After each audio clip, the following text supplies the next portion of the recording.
अस्सलामुअलैकुम, मैं मुज़म्मिल अवान एक बार फिर आपकी खिदमत में हाजिर हूँ। आप देख रहे हैं मेरा YouTube channel heart talk. Channel को सब्सक्राइब करना मत भूलिए, बेल आइकन पे प्रेस कीजिए और चैनल को सब्सक्राइब कीजिए। सूबे पंजाब और सूबे खैबर पख्तूनख्वा में जो तब्दीली की खबरें गर्दिश कर रही हैं, अब वो खबरें बहुत कारामद साबित हो रही हैं। और उस हवाले से जो कहते हैं ना कि कुछ सोर्सेज के हवाले से जो खबरें हमारे तक पहुंची हैं, आज मैं वो खबरें आप तक पहुंचाऊंगा और बताऊंगा कि क्या खिचड़ी पक रही है और क्या होने वाला है।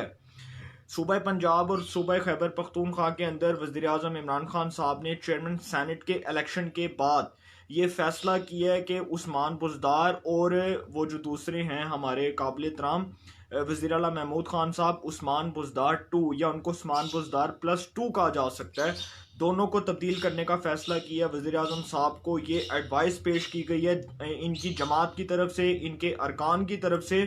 कि अब हमें ये दोनों शख्सियात किसी सूरत काबिल कबूल नहीं है। तो अब वज़ीर आज़म साहब ने सैनेट के इलेक्शंस में नाकामी के बाद और सैनेट के इलेक्शंस में एक इबरतनाक शिकस्त के बाद एक बहुत अच्छा फैसला करने की कोशिश की है कि उस्मान बुज़दार को और महमूद खान साहब को दोनों को वजारत आला से हटा के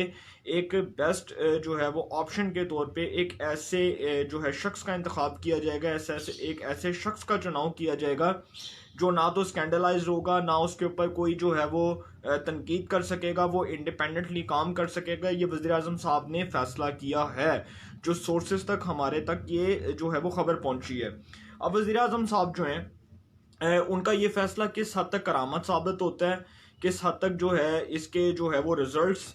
पॉजिटिव रिजल्ट्स देखने को मिलते हैं। अभी तो वज़ीर आज़म साहब जो हैं वो इस हवाले से जस्ट एक जो है वो उनको एडवाइस पेश की गई है। अभी इसके ऊपर जो है वो कोई हतमी फैसला नहीं हुआ, ना ही अभी इसके ऊपर जो है कोई फाइनल जो है वो डिसीजन हुआ है। मगर इसके क्या रिजल्ट्स निकलेंगे सूबा पंजाब के अंदर उस्मान बुज़दार साहब की जो तब्दीली है उसके बाद सियासी जो माहौल है उसके अंदर क्या चीज़ें देखने को मिलेंगी, सियासी माहौल गर्म होगा या उसके अंदर मज़ीद जो है वो खलफलिश पैदा होगी, अभी जो मामलात है ना वो अभी हुकूमत के हाथ में नहीं है।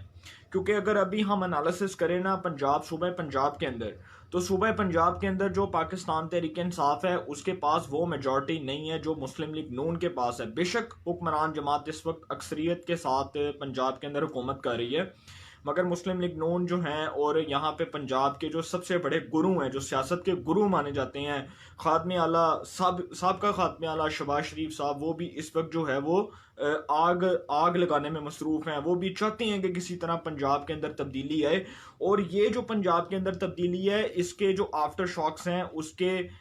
नताइज जो हैं वो बड़े खौफनाक हो सकते हैं। तो उस्मान बुज़दार साहब की और महमूद खान साहब जो सूबा खैबर पख्तूनख्वा के वज़ीर आला हैं, उनके हवाले से ये बातें की जाती हैं कि वो भी उस्मान बुज़दार हैं या उनको डमी बुज़दार कहा जाता है, क्योंकि वो भी नहीं बोलते, वो भी किसी किस्म के कोई सिग्नेचर्स नहीं कर सकते, वो किसी किस्म के कोई फैसले नहीं कर सकते। तो अब उस्मान बुज़दार और ये जो है ना महमूद खान साहब, इनकी जो तब्दीली है ना उसकी आवाज़ें इनकी जमात से उठना शुरू हो चुकी हैं। इनकी जमात के जो लोग हैं ना वो अब ये बात कर रहे हैं कि इन्हों हटाओ, इन्हों कड्डो, पार्टी तो कड्डो। तो अब वज़ीर आज़म साहब जो हैं वो इस बात का फैसला करेंगे कि मैंने अब इनको निकालना है या इनको जमात में जो है इसी तरह जो है वो आगे कंटिन्यू करके चलना है। क्योंकि अगर वो वज़ीर आज़म साहब इनको कंटिन्यू करते हैं तो फिर तो तहरीक इंसाफ जो है वो मैं समझता हूँ कि अपनी जो अक्सरियत है वो बड़ी बुरी तरह लूज़ कर जाएगी। और जो अगले इंतखाबात, अगर वो 2023 के अंदर जो इंतखाबात होंगे, अभी मैं नहीं जानता कि अब इंतखाबात कब होंगे, अभी जो सियासी माहौल है उसके हवाले से कोई प्रिडिक्शन नहीं की जा सकती। अगर 2023 में इंतखाबात हुए तो फिर तहरीक इंसाफ का शराजा बिखर जाएगा। तो उस्मान बुज़दार साहब की जो बात कर रहा था मैं, उस हमजा शहबाज साहब की और बिलावल साहब की मुलाकात होती है। उस मुलाकात के अंदर जी ये फैसला होता है कि आप जो हैं वो पंजाब के अंदर हुकूमत बनाएं। हमजा शहबाज साहब को कहा जाता है हम आपको सपोर्ट करेंगे, क्योंकि उधर पंजाब असम्बली में इनकी जो नशस्तें हैं वो कुल पीपल्स पार्टी की कुल 7 से 8 नशस्तें हैं, और मुस्लिम लीग नून जो है उसके पास 165 से 166 अरकान है। तो ये बातें की गई कि जी आप पंजाब के अंदर जो है वो हुकूमत बनाएं सूबा पंजाब के अंदर। और जबकि हमजा शहबाज का ये कहना था कि हमारी जो पार्टी के कायद हैं मियाँ मोहम्मद नवाज शरीफ साहब, साबका वज़ीर आज़म, हम उनके फैसले के ऊपर अमल पैरा हैं, जो वो फैसला करेंगे हमें वो मंजूर होगा। इसका मतलब कि अभी मुस्लिम लीग नून जो है वो सूबा पंजाब के अंदर हुकूमत बनाने में इंटरेस्टेड नहीं है। अभी मुस्लिम लीग नून जो है वो किसी किस्म की कोई हुकूमत नहीं बनाना चाहती। जबकि जो ये डिमांड पेश की गई थी बिलावल साहब की जानिब से, ये इसलिए की गई थी क्योंकि मुस्लिम लीग नून ने गिलानी साहब को वोट दिया चेयरमैन सेनेट के, जो है वो ये जो सेनेट का हुआ था इलेक्शन, उसमें जो पाकिस्तान डेमोक्रेटिक मूवमेंट के मुतफिका उम्मीदवार थे सैयद यूसुफ रजा गिलानी, जो मुस्लिम लीग नून के वोटों के साथ जीते और एक बड़ा कलीदी किरदार अदा किया मुस्लिम लीग नून ने। तो अब ये जो हमजा शहबाज साहब हैं, इन्होंने ये एक जो है वो उन्होंने अपनी एक तजवीज़ पेश की है कि हम मियां नवाज शरीफ की इजाज़त के बगैर हम कोई फ़ैसला नहीं करेंगे। कल की जो मुलाकात थी उसमें पाकिस्तान डेमोक्रेटिक मूवमेंट की आइंदा की जो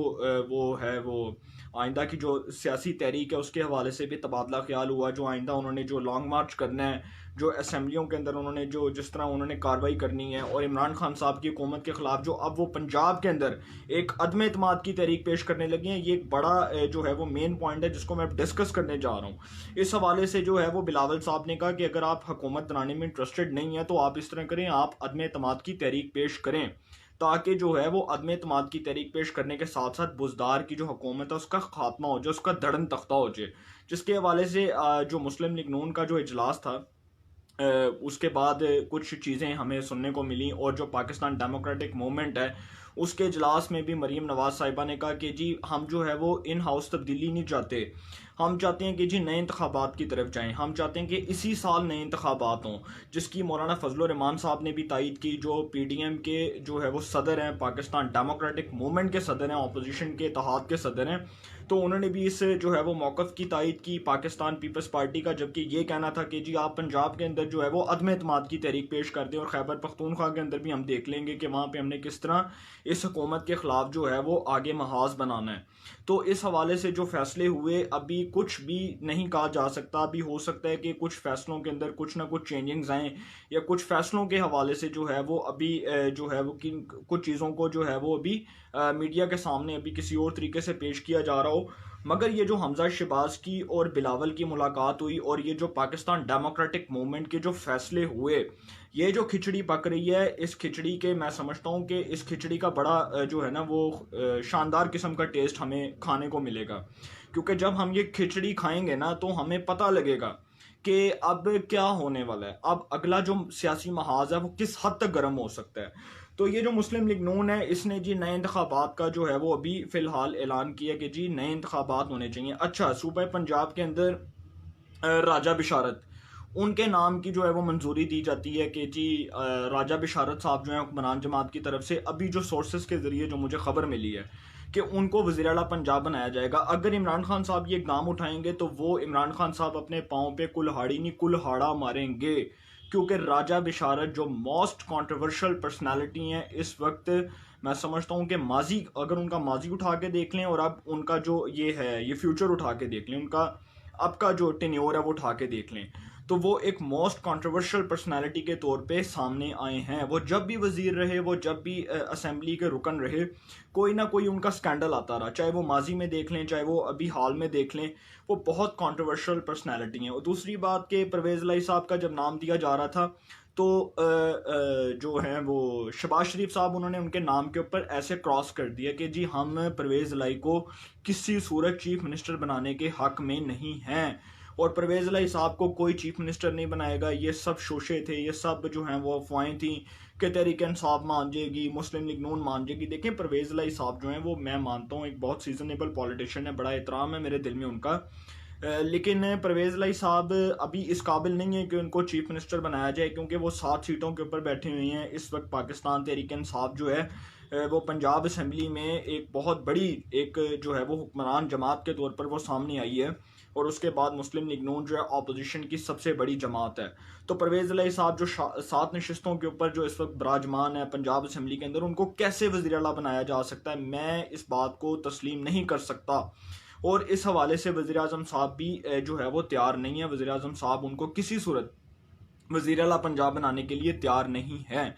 तो ये जो खबरें आ रही हैं इस हवाले से, अभी जो पाकिस्तान डेमोक्रेटिक मूवमेंट के जो आगे जो इजलास होने हैं, जो उनके अगले जो उनके सियासी लाहे-अमल के ज़रिए उन्होंने जो फैसले करने हैं, वो मैं समझता हूँ कि वो बहुत अहमियत के हामिल होंगे, और वो इस हद तक ख़ासी अहमियत के हामिल होंगे कि उसमें चीज़ें जो है ना, बहुत सी चीज़ें वो वाज़ेह हो जाएंगी कि आगे क्या होने वाला है, आगे जो हमारा सियासी निज़ाम है उसके अंदर कौन सी तब्दीलियाँ आने वाली हैं, कौन से जो लोग हैं वो आउट हो जाएंगे, कौन से नए चेहरे सामने आएंगे, कौन से जो हैं वो नए चेहरे जो हैं वो पंजाब के अंदर, खैबर पख्तूनख्वा के अंदर जो है वो हुकूमत करेंगे, या आदम एतमाद की तहरीक पेश होती है या ये हुकूमत कर जाती है। इस हवाले से जो प्रेडिक्शंस हो रही हैं वो अगले सियासी लाहे अमल के हवाले से, उसके ऊपर मैं अपना नेक्स्ट जो है वो व्लॉग करूँगा, उसके हवाले से मैं अपना अगला तज्जिया पेश करूँगा। फ़िलहाल मुझे इजाज़त दीजिए। अल्लाह ताला आप सबको खुश रखे, मुल्क पाकिस्तान पे अपना ख़ास करम फरमाए।